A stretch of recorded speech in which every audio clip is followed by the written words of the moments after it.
to do with the Ticket City Cactus Bowl. Has been terrific as always. So we're all excited about the game. We've had the final preparations today and good night's rest, and then a few walkthroughs tomorrow, and we get ready to play in the game. Any questions?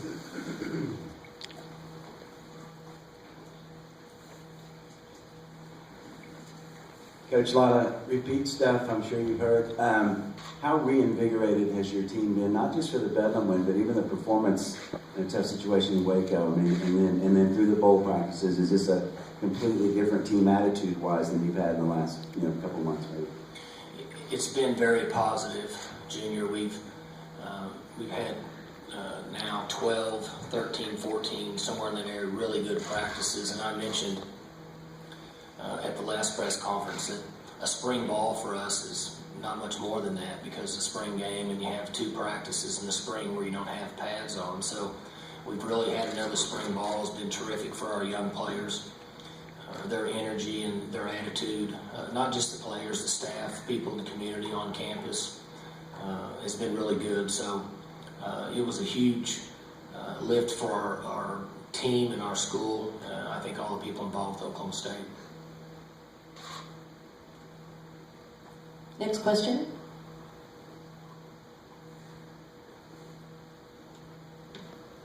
See, I'm so thorough. Most of them probably just came here to get a selfie. Yeah, that thing's gone viral. John Klein told me it's the most popular thing on the Tulsa World website. Robert Allen with, John? Okay. Robert Allen with the Cowboy Radio Network. A little bit off Bobby's question. Sometimes you get comfortable. Your players, in fact, James Castleman yesterday in the media day said, and we just kind of thought we were going to go to a bowl because we go to bowls. And they realize, no, you've got to buckle down and keep working. And you've got such a young team. For 40% of your team to learn that lesson right now, that they hopefully will maintain the rest of their career, what does that mean for you as a coach? Well, the 40% that you're referring to, in the other years that we've been to bowls, it's been 70% of our players that had some experience of playing in a bowl game, Christmas vacation, showing up, being mature enough to handle a fun environment like Arizona. And this year it's just 40% of our players. And it's important they understand the commitment in order to get to postseason play. But they've really matured over the last month, as I was talking about earlier. And it's been really good for our football team. And Castleman and the veteran, mature players, I think there was a time they may have relaxed. I also know that playing 21 freshmen or true freshmen contributed to some of that. And just the leadership and the internal strength of our team based on the players that have that experience is so important. And I mentioned this after last year's bowl game, that when we essentially had 33 players that left that were on our travel roster for the bowl last season, I knew it'd be a challenge to get some of the new guys going, but hopefully they've gotten to that point and had a good 3 weeks of practice. Here in the front right. Mike, what do you remember about the recruiting of Jadon Mickens, and did you think you had a shot to land him? Well, if I wouldn't have flown out to LA, I wouldn't have flown out to LA unless I thought I had a shot. And Oklahoma State lives in Texas and Oklahoma and Kansas for the most part. There'll be 3 or 4 players a year in the state of Oklahoma that we offer, and 2 or 3 in the state of Kansas. And there's on average 355 Division I players in the state of Texas. So for us to fly to California means that we feel like we have a good chance. And his recruiting was a little different. I identified him late for that reason, but showed a lot of interest, had good conversations. I really enjoyed him as a person, his personality. He and I had several really good phone conversations. But ultimately, in the end, he couldn't get off the West Coast. But we sure would have liked to have him. He's been a good football player.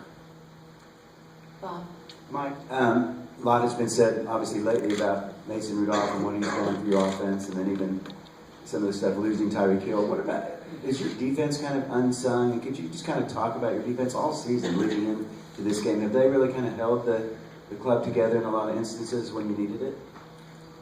You know, we've talked about this throughout the year. Our football team played over our heads in the first game against Florida State and had a chance to win the game in the last 3.5 minutes and came up a little short. And then we lost our starting quarterback, and we went through a stretch where we were able to win a number of games in a row. And during that time, our defense played really well. Our offense was very average for multiple reasons. Then we went through a tough stretch where we didn't win any football games, and we were just very, very below average on offense. And so it was really hard to get a feel for where we were at as a defense because we lost so many players from last year. I think at times, Junior, our defense played good, and I think at times they played very average. And that's why I'm really excited about seeing the guys playing this game, just to kind of see where we're at, because we're playing a very well-coached football team. We all know that with Coach Peterson's history, and so it's a good challenge for not only our players but our staff in the history that they have. You know, as Coach mentioned the other day, I don't know if you guys weren't there. We had a Coach's Wise meeting, but they watch a lot of tape and they study and pride themselves on giving their players the best opportunity to win, and that's what we do at Oklahoma State. Very similar backgrounds in that tradition-wise, we may have not had the same players as some of the schools that we've competed against. So I said all that to say during the middle of the season, it was kind of hard to find out where we were on defense because we struggled so much on offense and we had so many negative plays that the defense was on the field the entire game. But they certainly made some good plays for us in the second half of the Oklahoma game and gave us a chance to win. In the back left. Mike, is there any way to explain why TCU, one team like TCU comes out and plays great in their bowl, but Texas and Oklahoma come out kind of flat in their bowl games? Is there any way to explain that big layoff and how a team's going to react to that in a bowl game? I wish that we could come up with an answer and patent it and put it in a bottle and sell it. As popular as college football has gotten nowadays, we could sure do good. I don't understand. I know that I think the mental approach and the attitude of players has much more of an impact on these games than it ever has for a lot of reasons. Young men still want discipline, structure, and they want to be told what to do, but there's so many other things going on in the world that at times it's hard to get them to focus. When the season was over, I thought there was two teams in our league that deserved to be in the playoffs. I thought it was TCU and Baylor. And I was one of the voters, and I voted TCU number one.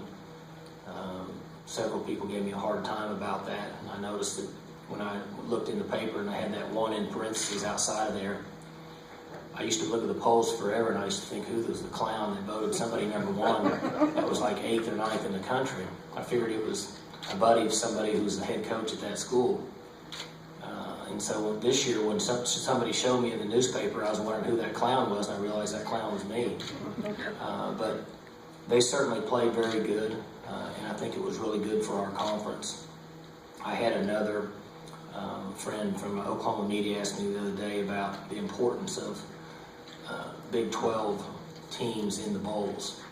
And every game that we play is important at Oklahoma State for two reasons. One, because we have a responsibility to each other and to the fans and the people that love Oklahoma State football to go out and compete and fight in every game. And two, we also have an obligation to our conference. But the fact is, the two teams that need to play well in the national spotlight this year based on the new playoff system was TCU and Baylor, because they're the ones that everybody talked about. 3 years ago, was the first time, I think it was 3 years ago, that we were in the Fiesta Bowl. I can't remember, but we were the Big 12 Conference champions. And when I looked back on it, I felt an added pressure to perform for the league at that time. And there's so much put on these BCS playoff system teams and conferences. I think there's added pressure on all of us to play well in our bowl games. But I'm guessing that Coach Briles and Coach Patterson felt more just based on trying to carry the load of the Big 12 Conference, because they were the two schools that were right there on the edge of being in that system. Any more questions? Right here in the front. Mike, in regard to Washington's pass rush people, do you feel like your offensive line has to have by far its best performance of the season tomorrow night to give your offense a chance to function?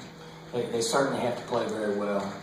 This group has had tremendous success at rushing the quarterback and playing in the backfield and being very disruptive on the offenses that they've competed against. And as the season's gone on, and from an outsider looking in, as Coach Peterson instills their coaching values in this group, you can see where they're improving in those areas. And it'll be very important for us to give Mason and the backs an opportunity to execute a play without somebody being in the backfield and being disruptive. Because we all know that if they can get in the backfield and be disruptive and make running backs make cuts behind the line of scrimmage and force Mason to move out of the pocket before he can keep his eyes down the field, then it's difficult for an offense to have success. Bob? You already learned her name. You're doing good. Man, I called him Junior. You called him Bob. That's pretty good. That shows you how old I am. Really. Well, she said you go way back. We go way back. So I don't know. Is it Junior or Bob? My father called me, damn it. But anyway, all right. I understand. You hear me? How you have? I haven't heard you say this publicly. I'm sure you have. You talked about it, but the bowl streak. Now that you're here and you made it and you won Bedlam, how important was that? I mean, wasn't that truly important to we got to keep going to bowl games?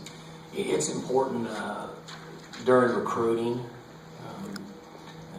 The interest level of young men that we recruit changes every so often. It's people talk about wins, people talk about bowl streaks, and then you can go into a home with parents and a young man, and they may not even know if you're in a bowl.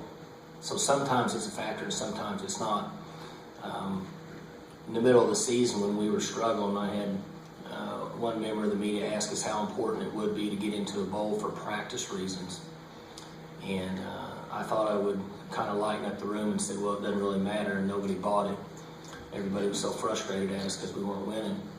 But the streak is important for us to have those practices, which we did over the last 3 weeks. Those 12 practices are very important for us to develop the younger players, the guys that we've talked about and you've talked about in the press that are first-year players. But you know, they were told 2 weeks ago that they're now essentially second-year players because they've got a season under their belt.